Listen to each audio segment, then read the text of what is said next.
Calicut university union തെരഞ്ഞെടുപ്പിൽ chairman സ്ഥാനത്തിനു വേണ്ടി MSF KSU തർക്കം രൂക്ഷമാകുന്നു. MSF ആവശ്യപ്പെട്ട ചെയർമാൻ സ്ഥാനത്തേക്ക് ഇത്തവണയും KSU തന്നെ മത്സരിക്കും. കാലങ്ങളായി ചെയർമാൻ സ്ഥാനത്തേക്ക് മത്സരിക്കുന്നത് KSU ആണെന്നും ഇത്തവണ MSFന് നൽകാമെന്ന് ഒരു ധാരണയും ഉണ്ടാക്കിയിട്ടില്ലെന്നുമാണ് KSUവിന്റെ നിലപാട്. കാലിക്കറ്റ് യൂണിവേഴ്സിറ്റി യൂണിയൻ തെരഞ്ഞെടുപ്പുമായി ബന്ധപ്പെട്ട് MSFും KSUവും തമ്മിലുള്ള പോര് രൂക്ഷമായി തുടരുകയാണ്. യൂണിവേഴ്സിറ്റി യൂണിയൻ കൗൺസിലർമാർ കൂടുതൽ തങ്ങൾക്കാണെന്നും ഇത്തവണ ചെയർമാൻ സ്ഥാനം വേണമെന്നും MSF അവകാശപ്പെടുന്നു. ഈ രീതിയിൽ ഒരു ധാരണ നേരത്തെ ഉണ്ടായിരുന്നുവെന്നും MSF നേതാക്കൾ പറയുന്നു. എന്നാൽ MSF വാദത്തെ പൂർണ്ണമായും തള്ളുകയാണ് KSU നേതൃത്വം. ചെയർമാൻ സീറ്റ് MSFന് എന്ന തരത്തിൽ ഒരു ധാരണയുമില്ലെന്ന് KSU നേതാക്കൾ വ്യക്തമാക്കുന്നു. കൂടുതൽ കൗൺസിലർമാർ MSFന് കിട്ടുന്നത് KSUവിന്റെ പിന്തുണ കൊണ്ടാണ്.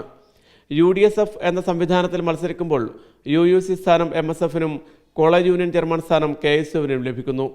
ഇതുകൊണ്ടാണ് MSFന് കൂടുതൽ കൗൺസിലർമാരെ ലഭിക്കുന്നതെന്നും അല്ലാതെ സംഘടനാ മികവ് കൊണ്ടല്ലെന്നും KSU നേതാക്കൾ വിശദീകരിക്കുന്നു. കാലങ്ങളായി ചെയർമാൻ സ്ഥാനത്തേക്ക് മത്സരിക്കുന്നത് KSU ആണ്.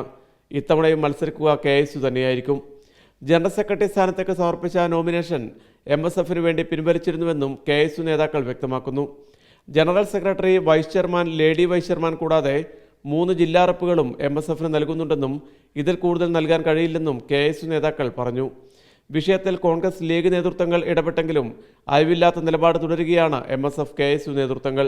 നേർക്കുനേർ പോരാടേണ്ടി വന്നാലും മത്സരത്തിൽ നിന്നും പിന്മാറില്ലെന്ന ഉറച്ച നിലപാടിലാണ് ഇരു സംഘടനകളും. PV കുട്ടൻ, കോഴിക്കോട്.